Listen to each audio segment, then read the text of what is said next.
Φίλοι και φίλες, καλησπέρα. Παίρνω την πρωτοβουλία να δημιουργήσω αυτό εδώ το βίντεο με σκοπό να σας ενημερώσω για την αποχώρησή μου από την παράταξη Δήμος Πρωταγωνιστής αλλά και τη θέση του Αντιδημάρχου με πραγματικά γεγονότα, διότι όλο αυτό το διάστημα έχω ακούσει αρκετές ανακρίβειες. Ο λόγος για τον οποίο προέβη σε αυτούς τους αναλυθείς ισχυρισμούς είναι εμφανής.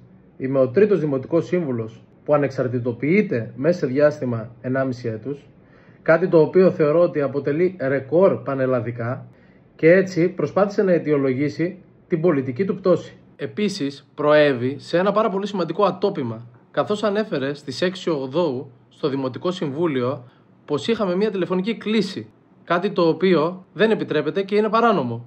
Επίσης, είπε ότι η τηλεφωνική αυτή κλήση έδωσε πρόσβαση να την ακούσουν και άλλοι 2 αντιδήμαρχοι, οι οποίοι καλέστηκαν από μένα να πούν την αλήθεια από τις 6 Αυγούστου, αλλά εν τέλει δεν εμφανίστηκε κανείς.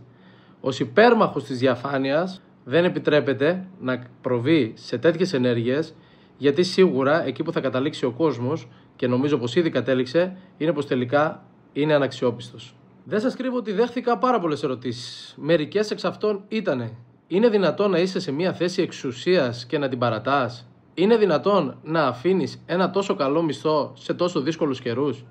Δεν σας κρύβω ότι τα ερωτήματα αυτά είναι πολύ λογικά. Είναι πολύ δύσκολο κάποιος να αφήσει τη συγκεκριμένη θέση, αλλά θέλω να σας τονίσω ότι η κατάσταση στη συγκεκριμένη παράταξη είχε φτάσει σε αδιέξοδο.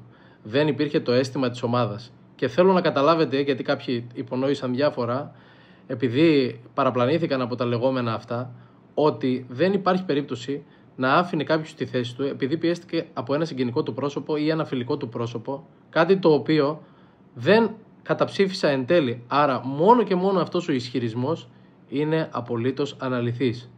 Κλείνοντας, θέλω να σας ενημερώσω πως έχω κρατήσει στη θέση μου ως ανεξάρτητος δημοτικός σύμβουλος, θέλοντας να τιμήσω όλους εσάς που με στηρίξατε και σας ευχαριστώ πάρα πολύ.